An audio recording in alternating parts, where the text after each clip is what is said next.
నమస్తే, నా పేరు కోపల్ల ఫణికుమార్, తెలంగాణ ఫెడరల్ నుంచి మాట్లాడుతున్నాను. ఈ రోజు ముఖ్యమంత్రి యనుమల రేవంత్ రెడ్డి గారు ఒక ప్రకటన చేశారు. కార్మికులందరికీ వేతనాలు సవరించినట్టు, పెంచినట్లు చెప్పారు ఆయన. గడిచిన 17 సంవత్సరాలుగా తెలంగాణలో వేతన సవరణ జరగలేదని, తాము సవరించిన వేతనాల వల్ల తెలంగాణ మొత్తం మీద 1,11,00,000 మంది లబ్ధి జరుగుతుందని ఆయన ప్రకటించారు.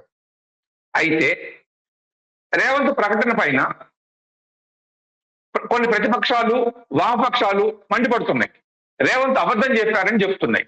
దీనికి సంబంధించి CITU state general secretary Paladugu Bhaskar గారు మనతో ఉన్నారు. ఆయన వివరిస్తారు అసలు రేవంత్ చేసిన ప్రకటన ఏమిటి, అది ఎలా మోసం అని అంటున్నారు, గతంలో బీఆర్ఎస్ వాళ్ళు చేసింది ఏమిటి అనే వివరాలను మనకు భాస్కర్ గారు అందిస్తారు. భాస్కర్ గారు నమస్తే, కొద్దిగా వివరించండి. నమస్తే అండి అందరికి. ఈరోజు గౌరవ ముఖ్యమంత్రి గారు రాష్ట్రంలో ఉన్నటువంటి కార్మిక వర్గానికి, ముఖ్యంగా షెడ్యూల్ ఎంప్లాయ్మెంట్స్ లో పనిచేసేటువంటి కార్మిక వర్గానికి గుడ్ న్యూస్ అని చెప్పి వార్తాపత్రికల్లో, సోషల్ మీడియాలో, యూట్యూబ్లో వార్తలు వస్తూ ఉన్నాయి. అవును, రేవంత్ రెడ్డి గారు ప్రకటించినటువంటి కనీస వేతనాలు, సవరించినటువంటి కనీస వేతనాల వల్ల కొద్దిమంది కార్మిక వర్గానికి మినహాయించి అత్యధికులకి ఏమీ ప్రయోజనం లేదు, ఉపయోగకరమైనటువంటి ప్రకటన కాదది. ఇప్పటిదాకా కనీస వేతనాల చట్టం ప్రకారం 1948 యాక్ట్ ప్రకారం కనీస వేతనాలు నిర్ణయించాలంటే ఆయా రాష్ట్రాల్లో ఉన్నటువంటి కనీస వేతనాల సలహా మండలి ప్రస్తుతం ఉన్నటువంటి ధరలు ఏమిటి, ఆ ధరల యొక్క ప్రభావం కార్మిక వర్గం మీద ఎలా పడుతుంది, దానికి శాస్త్రీయ పద్ధతులు ఏంటి. శాస్త్రీయ పద్ధతులు అన్నప్పుడు డాక్టర్ అక్ట్రాయ్ ఫార్ములా ఒకటి ఉంది, ఒక ప్రముఖ న్యూట్రిషన్ ఇచ్చినటువంటి అక్ట్రాయ్ ఫార్ములా ఉంది. దీంతో పాటు సుప్రీంకోర్టు తీర్పు ఉంది. ఆ పెరుగుతున్నటువంటి ధరలకు అనుగుణంగా ఒక అంచనా వేసేటువంటి పద్ధతి ఉంది. వీటి ఆధారంగా వేతనాలు నిర్ణయిస్తే శాస్త్రీయంగా నిర్ణయించినట్టు అవుతుంది. కానీ ఈరోజు దానికి భిన్నంగా కనీస వేతనాల సలహా మండలి సిఫారసుల్ని తీసుకోకుండా గతంలో వాళ్ళు చేసిన సిఫారసుల్ని బుట్టదాఖలు చేసి క్యాబినెట్ సబ్ కమిటీ వేసి మంత్రుల కమిటీ ఇది మన వేతనాలు పెంచుతుంది, పెంచినటువంటి వేతనాలు దేశానికి ఆదర్శనీయంగా ఉంటాయి, శాస్త్రీయంగా వేతనాలు పెంచుతానని చెప్పి ముఖ్యమంత్రి ప్రకటించారు, బట్టి విక్రమార్క ఉప ముఖ్యమంత్రి ప్రకటించారు. కానీ ఈరోజు ప్రకటించినటువంటి వేతనాలని పరిశీలిస్తే ఈ వేతనాల్లో శాస్త్రీయత లేదు, అశాస్త్రీయమైన పద్ధతుల్లో ఈ వేతనాలు ఉన్నాయని చెప్పి సిఐటి భావిస్తూ ఉంది. పెట్టుబడిదారుల మీద ఎక్కువ లాభాలు పడకుండా, పెట్టుబడిదారుల యొక్క లాభాలకు ఎలాంటి లోటు రాకుండా ఈరోజు ముఖ్యమంత్రి గారు ప్రకటించినటువంటి వేతనాలు మనం పరిశీలించినట్టయితే ఈరోజు అన్స్కిల్ కార్మికులకి 16,000 రూపాయలు జీతం ప్రకటించారు. సెమీ స్కిల్ కార్మికులకు 17,000 రూపాయలు వేతనాన్ని ప్రకటించారు. అదేవిధంగా స్కిల్ కార్మికులకి వేతనాన్ని ఈరోజు 18,500 రూపాయలు, హై స్కిల్ వాళ్ళకి 20,000 రూపాయలు వేతనాన్ని ఈరోజు ప్రకటించారు.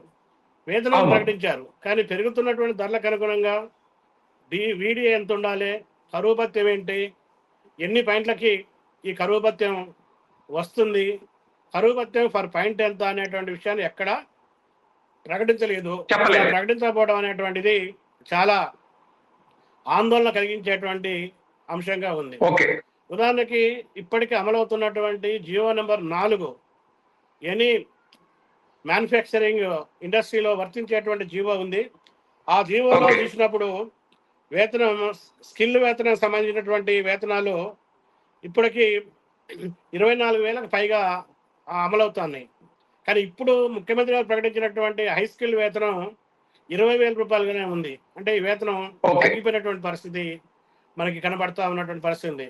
ఏదో నామినల్గా అన్స్కిల్డ్ కార్మికులకి కొద్ది జీతం పెంచారు, సెమీ స్కిల్డ్ కార్మికులకి కొద్ది జీతం పెంచారు, హై స్కిల్లో ఉన్నటువంటి కార్మికులు మాత్రం ఈరోజు సుమారు 1,072 రూపాయలు ఈరోజు తగ్గించి జీతాలు ప్రకటించినటువంటి పరిస్థితి ఉంది.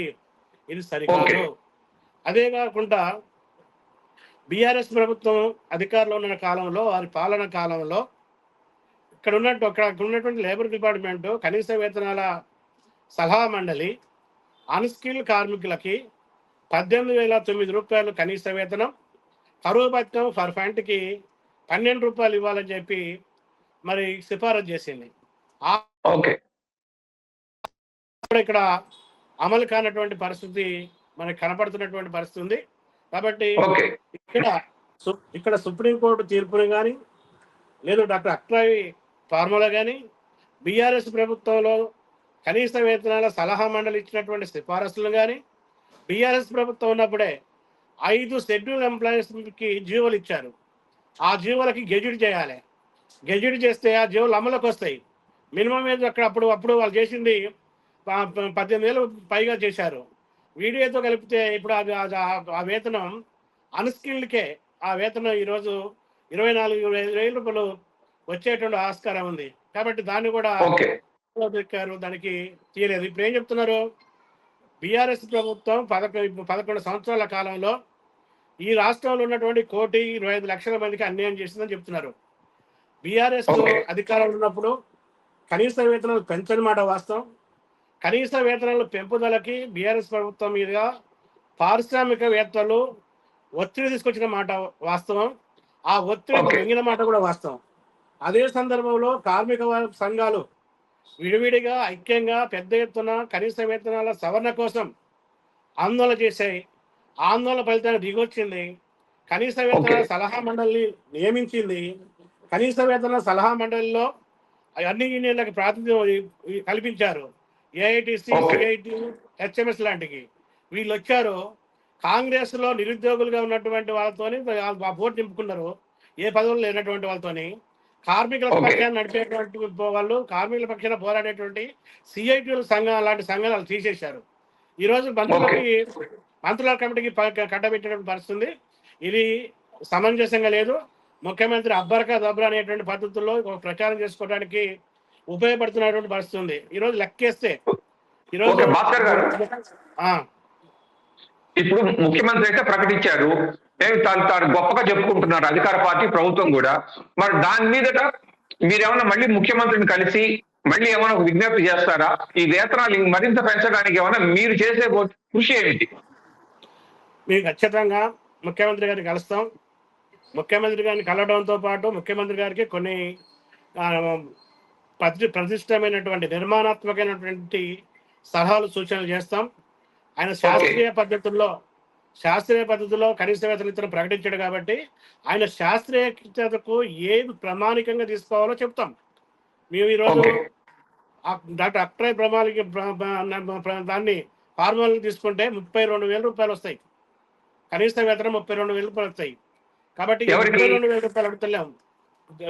పరిశ్రమ నడవాలి, కార్మికులు నడవాలి. కాబట్టి మేము సరాసరి చేసి కేంద్ర కార్మిక సంఘాలు 26,000 రూపాయలు డిమాండ్ చేస్తున్నాయి. 26,000 రూపాయలకి మీరు ప్రకటించిన వేతనాలు సవరించాలని చెప్తాం. వినకపోతే సిఐటిగా పెద్ద ఎత్తున ఉద్యమం చేస్తాం. సిఐటిగా కాదు, ఈ రాష్ట్రంలో ఉన్నటువంటి ఇతర కార్మిక సంఘాలని, కేంద్ర రాష్ట్ర కార్మిక సంఘాలని కూడా కలుపుకొని ఈ కనీస వేతనాలలో జరిగిన అన్యాయం మీద ప్రశ్నిస్తాం, ఉద్యమిస్తాం. ఖచ్చితంగా ప్రభుత్వంతో కొట్లాడుతాం, తలబడతాం.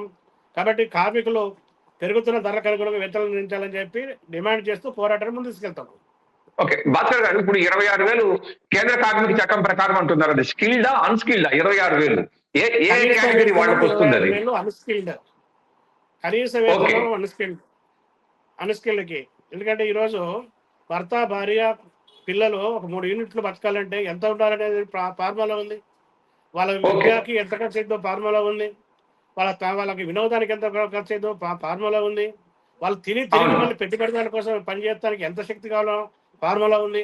ఆ ఫార్ములా ప్రకారం కనీస వేతనం ఈరోజు అన్స్కిల్డ్ కార్మికుడికి 26,000 కేటగిరీల వారీగా ఉండాలి. ఇందులో ఇంకో మాసం ఉంది.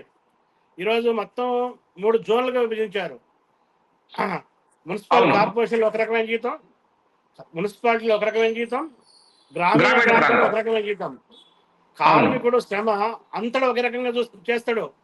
ఆ పద్ధతిలో కాకుండా శ్రమను బట్టి, శ్రమ యొక్క ఆ నైపుణ్యాన్ని బట్టి వేతనం కాకుండా ప్రాంతాలను బట్టి నిర్ణయించడం కూడా తప్పుడు పద్ధతి. రెండోది, అంటే ఒక సందేహం అండి, మున్సిపల్ కార్పొరేషన్లు అంటే అక్కడ పెద్ద పరిశ్రమలు అవన్నీ ఉండొచ్చు. గ్రామీణ ప్రాంతాల్లోనూ మున్సిపాలిటీ పరిధిలోనూ అంత పెద్ద పెద్ద పరిశ్రమలు ఉండకపోవచ్చు కదా. మెయిన్గా గ్రామీణ ప్రాంతం అంటే ఎక్కువగా అగ్రికల్చర్ లేబరు లేదా చిన్న చిన్న పనులు చేసుకునే వాళ్ళు ఎక్కువ మంది ఉంటారేమో కదా. అది వాస్తవం కాదు. ఒకప్పుడు మీరు చెప్పింది కరెక్ట్, ఇప్పుడు కాదు. ఇప్పుడు పట్టణీకరణ పెరిగిపోయింది. పట్టణీకరణ పెరిగిపోయిన తర్వాత భూములన్నీ కూడా గ్రామీణ ప్రాంతంలో అవుట్స్కట్ లో కొంటున్నారు. ఒకప్పుడు హైదరాబాద్ లో ఇన్నర్ రింగ్ రోడ్ లో పరిశ్రమలు ఉన్నాయి. ఈ రోజు హైదరాబాద్ లో ఉన్నటువంటి పరిశ్రమలన్నీ కూడా అవుటర్ రింగ్ రోడ్కి వెళ్ళిపోతున్నాయి. అవుటర్ రింగ్ లో కూడా ఈ వచ్చిన తర్వాత వెసులుబాటు తర్వాత గ్రామాల్లో పెడతాడు, గ్రామాల్లో పెట్టి నడిపిస్తాడు. గ్రామాల్లో పెట్టి నడిపిస్తే ఇది గ్రామం కాబట్టి ఆ జీతం ఈ జీతం ఇస్తా అని చెప్తాడు. టాటా బిర్లా లాంటి వాళ్ళు కూడా ఆ స్థితికి వస్తుంది. పెద్ద పెద్ద పెట్టుబడిదారులు కూడా గ్రామాలు తరలిపోతాయి. కాబట్టి ఇది ఒక రకంగా కార్మికులు ఎక్కడ చౌకొస్తే అక్కడికి పెట్టుబడి పోద్ది, పరిశ్రమ తరలిపోద్ది. అక్కడ పనిచేసే కార్మికులు దోచుకోవడానికి ఉపయోగపడి తప్ప ఇంకోటి కాదు. ఓకే ఓకే ఇప్పుడు మీరు ఇతరత్ర కార్మిక సంఘాల యూనియన్లతో ఏమైనా ఈ విషయం మీద ఏమైనా మాట్లాడారా? మీరు ఏమైనా జాయింట్ కమిటీ ఏదైనా మీటింగ్ పెట్టుకుంటున్నారా? మధ్యాహ్నమే జరిగింది. రేపు సంప్రదిస్తాం. రాష్ట్రాల్లో కేంద్ర కార్మిక సంఘాలు ఉన్నాయి, రాష్ట్ర కార్మిక సంఘాలు ఉన్నాయి. రేపు సంప్రదించి ఒక అవగాహనకు వస్తాం. ఉమ్మడిగానే ముఖ్యమంత్రి కలుస్తాం, ఉమ్మడిగానే కార్యాచరణ ముందుకు తీసుకెళ్తాం ఖచ్చితంగా. ఇప్పటికే 15 సంవత్సరాల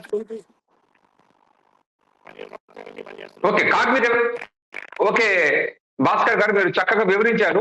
ఇప్పుడు కార్మిక వేతనాలకు సంబంధించి రేవంత్ రెడ్డి చేసిన ప్రకటనకు కౌంటర్ గా CITU general secretary Paladugu Bhaskar గారు ఇచ్చినటువంటి రివర్స్ కౌంటర్ అది మీరు అందరూ విన్నారు. దీనికి సంబంధించి 1-2 రోజులు అందరితో సమావేశం పెట్టుకుంటామని భాస్కర్ గారు చెప్తున్నారు. అవుట్కమ్ ఏమవుతుందన్నది మళ్ళీ ఒకసారి మనం చర్చించుకుందాం. Thank you.